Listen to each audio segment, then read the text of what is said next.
দর্শক, এবারে ঘূর্ণিঝড় রিমালের সবশেষ অবস্থা জানাবো এবং ঝড়ের খবরাখবর সংগ্রহ করতে সাতক্ষীরা, পটুয়াখালী, খুলনা, বরগুনা, চট্টগ্রামে আছেন আমাদের সহকর্মীরা। সবার আগে জানাবো আবহাওয়া অফিসের সবশেষ বার্তা। সরাসরি যুক্ত হচ্ছেন রিয়াজ সুমন। রিয়াজ, ঘূর্ণিঝড় রিমালের এই মুহূর্তে অবস্থান কোথায় আছে আর এই বিষয়ে কি বলছে আবহাওয়া অফিস? সবশেষ খবর জানাবেন।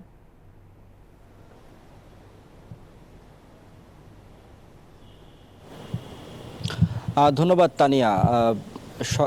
রাত ৯টায় ঘূর্ণিঝড় সতর্কীকরণের প্রধান শামীম হাসান ভূঁইয়া ব্রিফ করেছেন। তিনি যেমনটা বলেছেন যে মূল যেই রেমাল ঘূর্ণিঝড় সেটি কিন্তু উপকূলে আঘাত করেছে রাত ৯টার পরে এবং সেটি কিন্তু রাত ১১টার মধ্যে পুরো বাংলাদেশের যে অংশ সেখানে কিন্তু এটি অতিক্রম করবে এবং এর পরের অংশটি অর্থাৎ ঘূর্ণিঝড়ের নিম্ন অংশটি সেটি মধ্যরাতের মধ্যেই বাংলাদেশের যে অংশ রয়েছে বাংলাদেশের উপর দিয়ে সেটি বয়ে যাবে। এখন পর্যন্ত তারা বলছেন যে এটি আসলে যেই আকারে এসেছে সেই আকারে ধারণ করছে, অর্থাৎ খুব বেশি কিন্তু এর মাত্রা বাড়েনি, আগের মতোই রয়েছে।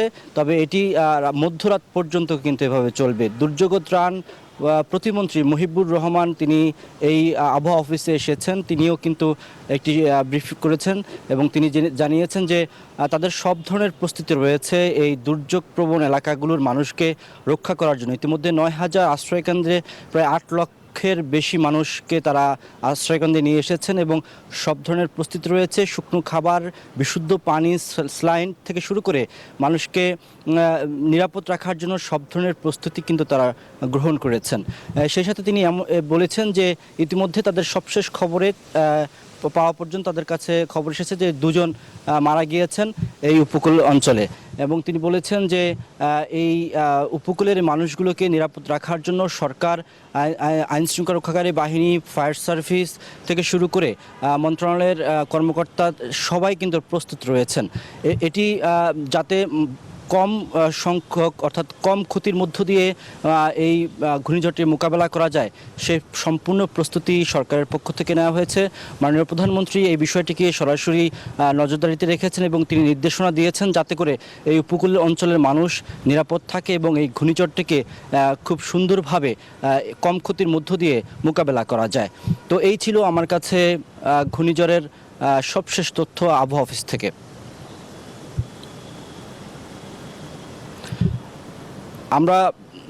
আমরা এখন এই ঘূর্ণিঝড়ের আরও খবর জানবো। আমাদের সহকর্মী সাতক্ষীরায় রয়েছে সজল, তার কাছ থেকে সাতক্ষীরার সবশেষ অবস্থা জানবো। সজল।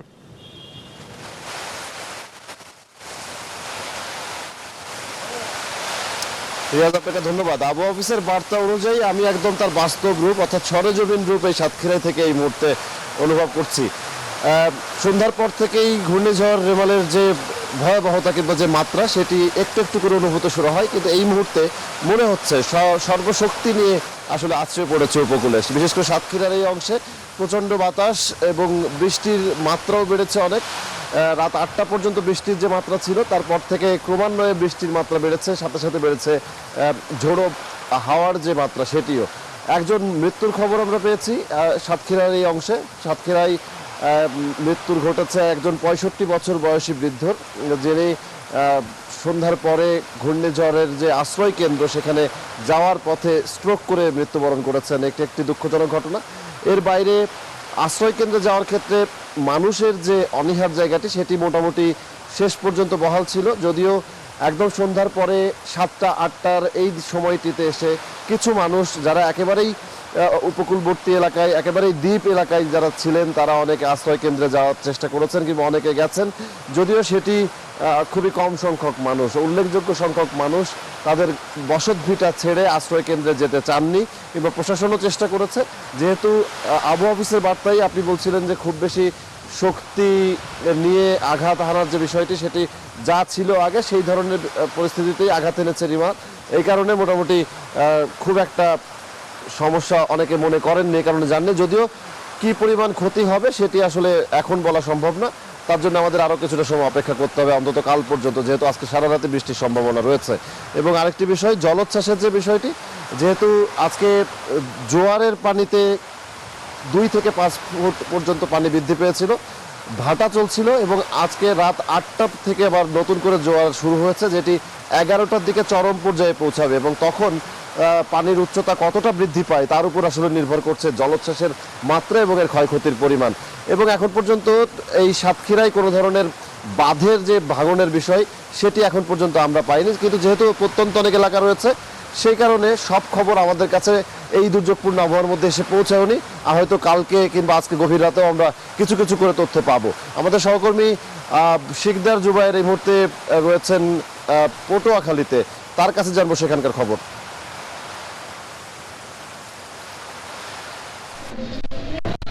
ধন্যবাদ। পটুয়াখালীতে কিন্তু ঝড়ো হাওয়া বাড়ছে, সন্ধ্যার দিকে বৃষ্টি এবং ঝড়ো হাওয়া থাকলেও এখন একটু ভয়াবহ আকার ধারণ করছে। বাতাসের তীব্রতা অনেক বেড়েছে, যার কারণে আশ্রয়ণ কেন্দ্রগুলোতে কিন্তু মানুষের সংখ্যা বাড়ছে। সকাল থেকে প্রশাসন আশ্রয়ণ কেন্দ্রে মানুষদেরকে আনার জন্য চেষ্টা করলেও কিন্তু সেভাবে সম্ভব হয়নি। কিন্তু সন্ধ্যার দিকে যখন বাতাসের তীব্রতা বেড়েছে, আশ্রয়ণ কেন্দ্রে কিন্তু বাসিন্দাদের সংখ্যা এই মুহূর্তে বেড়েছে। আপনি দেখতেই পাচ্ছেন যে আশ্রয় কেন্দ্রে বৃদ্ধা মানুষ সহ বিভিন্ন বয়সের মানুষ এসেছে, শিশু কিশোর সহ অনেকেই এসেছে, অনেকে নবজাতক বাচ্চাদেরকেও কিন্তু নিয়ে এসেছে আশ্রয় কেন্দ্রে আশ্রয় নেওয়ার জন্য। এই আশ্রয় কেন্দ্রের শুকনা খাবার নিয়ে কিছুক্ষণ পূর্বে রাঙ্গামালী উপজেলা নির্বাহী কর্মকর্তা, কলাপাড়া খেপুপাড়া উপজেলা নির্বাহী কর্মকর্তা, এই নির্বাহী কর্মকর্তারা কিন্তু আশ্রয় কেন্দ্রগুলোতে ঢুকে ঢুকে প্রত্যেকটি আশ্রয় কেন্দ্রে শুকনা খাবার দেওয়ার ব্যবস্থা করেছে এবং কোনো মানুষ যাতে ঝুঁকির মধ্যে না পড়ে সেজন্য চেষ্টা করা হচ্ছে। দুঃখের বিষয় হচ্ছে আজ দুপুরের দিকে একজন মৃত্যুর খবর পাওয়া গেছে। 2জন মহিলাকে বাঁচাতে গিয়ে একজন যুবক নিহত হয়েছে এই ঘূর্ণিঝড়ের কবলে পড়ে। আর ঘূর্ণিঝড়টি যে তাণ্ডব চালাচ্ছে তাতে করে মনে হচ্ছে যে কথা আছে আবহাওয়া অবশ্যের অনুযায়ী রাত 11টার পরে তাণ্ডব চালানোর কথা। এবং জোয়ারের যে তীব্রতা, দুপুরে যে জোয়ার ছিল সেই জোয়ারে কিন্তু অনেক এলাকায় প্লাবিত হয়েছিল। সেভাবে যদি জোয়ার আবার রাতে আসে 11টার পরে এবং সেই জোয়ার আসার সময় যদি আবার ঘূর্ণিঝড়ও কিন্তু তাণ্ডব চালায়, তাহলে কিন্তু ওই সময়টা কিন্তু মানুষ অনেক কষ্টে পড়ে যাবে এবং অনেক এলাকায় কিন্তু প্লাবিত হওয়ার একটা সম্ভাবনা কিন্তু থেকেই যাবে। যেহেতু এই এলাকা ঘূর্ণিঝড় প্রবণ এলাকা, বিভিন্ন সময় দুর্যোগকালীন সময় ঘূর্ণিঝড়ের সময় কিন্তু এভাবে এলাকার মানুষ প্লাবিত হয়, পানিবন্দী জীবনযাপন করতে হয়। রাত্রিকালীন সময়কে নিয়ে এই মুহূর্তে মানুষের মধ্যে একটি আতঙ্ক রয়েছে। এতটুকুই ছিল পটুয়াখালীর উপকূলের এই আশ্রয় কেন্দ্র থেকে আমার কাছে এই মুহূর্তের সবশেষ। আমরা ঘূর্ণিঝড়ের আরও খবর জানতে চলে যাব। আমাদের সহকর্মী রয়েছেন শামসুজ্জামান শাহিন। শাহিন, খুলনার অবস্থা যদি জানান।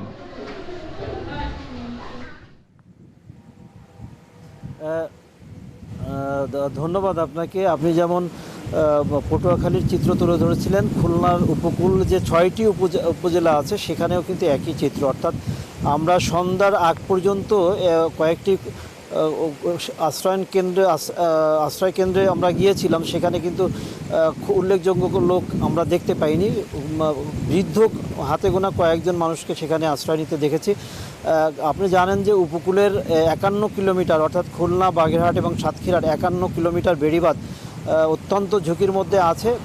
দুপুরে যে জোয়ার ছিল সেই জোয়ারের পানি কিন্তু কয়েকটি এলাকা থেকে উপচে লোকালয়ে প্রবেশের একটা সম্ভাবনা তৈরি হয়েছিল, কিন্তু স্থানীয় জনগণ তাৎক্ষণিকভাবে এই বেড়িবাঁধের উপরে রিং বাঁধ তৈরি করে সেই পানি আটকে দেয়। আর জোয়ারের পানি, সকালে যে জোয়ার হয়েছিল সেই জোয়ারের পানি কিন্তু সাগরে ফিরে যায়নি। অর্থাৎ নদীতে প্রায় স্বাভাবিক জোয়ারের চেয়ে যে অবস্থায় থাকে সেই অবস্থায় পানি রয়েছে। এর মধ্যে আবার দ্বিতীয়বার জোয়ার এসেছে। এই কারণে উপকূলের বেড়িবাঁধের পাশে যে মানুষগুলো আছে তারা কিন্তু আতঙ্কের মধ্যে আছে, কারণ এই জোয়ারের পানি যদি উচ্চতা বেড়ে যায় তাহলে কিন্তু বেড়িবাঁধে উপচে অর্থাৎ বেড়িবাঁধের উপর দিয়ে লোকালয়ে পানি প্রবেশ করার একটা সম্ভাবনা থাকতে পারে। আমি কিছুক্ষণ আগে সুন্দরবন বিভাগের যিনি বন কর্মকর্তা আছেন মিহির কুমার দোয়ের সঙ্গে কথা বলেছি। তিনি আমাকে জানিয়েছেন যে সুন্দরবনের ভিতরে যে মিষ্টি পানির আধার যে পুকুরগুলো ছিল, যে পুকুরগুলো থেকে বনজীবী এবং সুন্দরবনের কর্মীরা পাশাপাশি পশুদের জন্য যে পানি পানের যে স্থানগুলো ছিল, আধারগুলো ছিল, সেগুলো কিন্তু ইতিমধ্যেই লবণ পানি প্রবেশ করেছে। তিনি জানিয়েছেন যে হিরন পয়েন্ট, দুবলারচর ওই অঞ্চলে যে পুকুরগুলো ছিল মিষ্টি পানির পুকুর, সেগুলো 5-6 ফুট উচ্চতায় জোয়ার প্রবাহিত হওয়ার কারণে সেই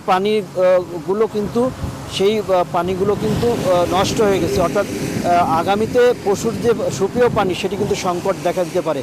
এই ছিল মোটামুটি খুলনা থেকে আমার কাছে সর্বশেষ। আমরা চলে যাচ্ছি বরগুনায় সুমন শিকদারের কাছে।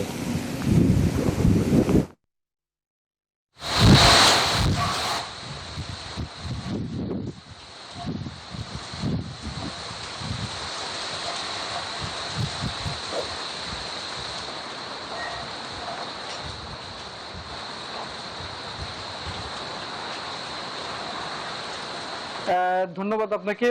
আমি যদি একটু ঘূর্ণিঝড় রিমেলের সর্বশেষ পরিস্থিতি জানাতে চাই, তাহলে কিন্তু বলতে হয় যে ঘূর্ণিঝড় রিমেলের যে প্রভাব সেটি কিন্তু বরগুনায় আমরা দেখেছি রাত 1:45টার দিকে শুরু হয়েছে, এবং আবহাওয়া অধিদপ্তর যেমনটা জানিয়েছে যে ঘূর্ণিঝড় রিমেল কিন্তু ইতিমধ্যেই বরগুনা সহ যে উপকূল রয়েছে সেই উপকূল অতিক্রম করতে শুরু করেছে, এবং এই রিমেলের প্রভাবে এখন কিন্তু বরগুনায় বেশ বৈরী আবহাওয়া বিরাজ করছে। এবং আমরা দেখেছি যে 1:45টার পর থেকেই কিন্তু বরগুনায় দমকা হাওয়া এবং ভারী বৃষ্টিপাত হয়েছে। আমি যদি একটু দেখাতে চাই যে দেখতে পাচ্ছেন গাছের যে পরিমাণ নড়ছে বাতাসে, তাতে আসলে বোঝা যাচ্ছে যে আসলে কি পরিমাণ দমকা হাওয়া এই বরগুনার উপকূল থেকে বয়ে যাচ্ছে। এবং আবহাওয়া অধিদপ্তরের সর্বশেষ যে বিজ্ঞপ্তি রয়েছে সেই বিজ্ঞপ্তি অনুযায়ী এই যে ঘূর্ণিঝড়টি এটি কিন্তু ইতিমধ্যে বরগুনা পটুয়াখালীর উপকূল হয়ে এর যে কেন্দ্রটি রয়েছে সেই কেন্দ্রটি কিন্তু অতিক্রম শুরু করেছে, এবং আর হয়তোবা ঘন্টা খানিকের মধ্যে এই পুরো যে কেন্দ্রটি রয়েছে সেটি বরগুনা পটুয়াখালী অতিক্রম করবে। এবং এর যে লেজ রয়েছে, মানে ব্যাসার্ধ যেটি রয়েছে, সেই ব্যাসার্ধটি কিন্তু অতিক্রম করতে এখনো প্রায় 5 থেকে 7 ঘন্টা সময় লাগবে বলে কিন্তু আবহাওয়া অধিদপ্তরের পক্ষ থেকে আমাদেরকে জানানো হয়েছে। এবং এই যে বৃষ্টিপাতের ধারাবাহিকতা অব্যাহত রয়েছে, যে খবরটি আসলে না জানিয়ে রাখলেই নয় যে আজ সকালে আমরা দেখেছি যে জোয়ারের যে উচ্চতা বেড়েছিল, এবং রাতে এই যে বৃষ্টিপাত এবং বায়ুতাড়িত যে জলোচ্ছ্বাস হওয়ার আশঙ্কা রয়েছে আবহাওয়া অধিদপ্তরের পক্ষ থেকে করা হয়েছে। সেই বায়ুতাড়িত জলোচ্ছ্বাস যদি হয় 7 থেকে 15 ফিট উচ্চতার জলোচ্ছ্বাস যদি হয়, আমাদের উপকূলের যে বেড়িবাঁধগুলো রয়েছে সেই বেড়িবাঁধগুলো প্লাবিত হবে, এবং পাশাপাশি যে জায়গাগুলো প্লাবিত হবে না সেই জায়গাগুলো কিন্তু বৃষ্টি এবং জলোচ্ছ্বাসের কারণে ক্ষতিগ্রস্ত হওয়ার সম্ভাবনা রয়েছে। এই ছিল আমার কাছে এখানের সর্বশেষ পরিস্থিতি। আমরা যাচ্ছি চট্টগ্রামে, জানবো সেখানকার পরিস্থিতির বিষয়ে। সেখানে রয়েছেন আমাদের সহকর্মী শেখ জায়েদ।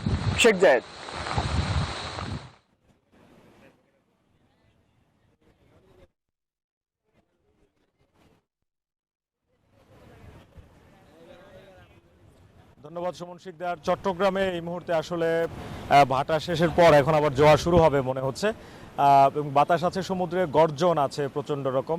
তবে আমরা যেটি দেখেছি যে ঘূর্ণিঝড় বাংলাদেশ উপকূলে যখন অতিক্রম করা শুরু করলো তখন থেকে এখন পর্যন্ত আসলে দুপুরের পর বা দুপুর পর্যন্ত যে জোয়ার ছিল সেই সময় যেরকম বৃষ্টিপাত এবং এখানে যেই রকম উত্তাল অবস্থা ছিল এই মুহূর্তে আসলে সেরকম অবস্থাটি নেই।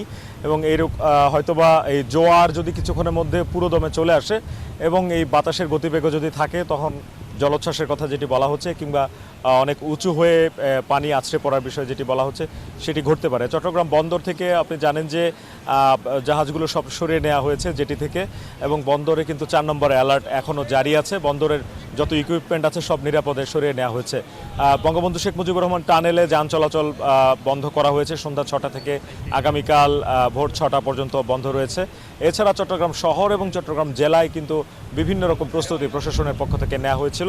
তবে এখন পর্যন্ত আমরা যেরকম দেখছি, যদি চট্টগ্রাম অঞ্চল এড়িয়ে বা চট্টগ্রাম জেলা এড়িয়ে বা এরপর কক্সবাজার পর্যন্ত এই অঞ্চলটি এড়িয়ে ঘূর্ণিঝড়টি এভাবে চলে যায়, তো হয়তো কম ক্ষয়ক্ষতির মধ্য দিয়েই এই এলাকার মানুষ এই ঘূর্ণিঝড়টি মোকাবেলা করবেন এমনটি প্রত্যাশা করা হচ্ছে। তবে যেহেতু এই যে এখন জোয়ার আসছে এবং ঘূর্ণিঝড়টি আরও বেশ কিছুক্ষণ সময় লাগবে বাংলাদেশ অতিক্রম করতে বা উপকূলীয় এলাকা অতিক্রম করতে, সেহেতু এখনও শঙ্কাটি রয়েছে যে অনেক উঁচু হয়ে জলোচ্ছ্বাস হয় কিনা, সেই বিষয়টি নিয়ে কিন্তু শঙ্কা রয়েছে। এখানে আজকে আমরা যেটি দেখেছি জেলা প্রশাসন এবং সিটি কর্পোরেশনের পক্ষ থেকে সিটি মেয়র, জেলা প্রশাসক তারাও কিন্তু এসেছিলেন এই এলাকায়। আমরা দেখেছি ট্যুরিস্ট পুলিশ, ফায়ার সার্ভিস তারাও কাজ করছে, চট্টগ্রাম মেট্রোপলিটন পুলিশ তারাও কাজ করেছে যে কোনো ধরনের মানুষজন যেন না থাকেন। কিন্তু আমরা বিকেল থেকেই দেখেছি যে পর্যটকে পরিপূর্ণ ছিল পতেঙ্গা সমুদ্র সৈকত, যেহেতু এই এলাকায় আসলে এতটা বিপজ্জনক অবস্থা হয়নি সেই কারণে। তবে আমরা গণমাধ্যম কর্মীরা এখানে অপেক্ষায় আছে, আইনশৃঙ্খলা বাহিনীর সদস্যরা আছেন এবং অনেকেই ঘূর্ণিঝড়ের যে অবস্থা সেটিও দেখার জন্য কিন্তু এখানে এসেছেন। তবে এখন পর্যন্ত চট্টগ্রাম বন্দর থেকে যেসব জাহাজগুলো বহির্নোঙর সহ নিরাপদ স্থানে রাখা হয়েছে সেগুলো নিরাপদে আছে এবং এখন পর্যন্ত চট্টগ্রাম অঞ্চলে আমরা কোনো ধরনের দুর্ঘটনা বা দুঃসংবাদ বা খারাপ খবর আমরা পাইনি। এ হচ্ছে এখন পর্যন্ত আমার কাছে ঘূর্ণিঝড় রেমালের খবর। ফিরছি স্টুডিওতে।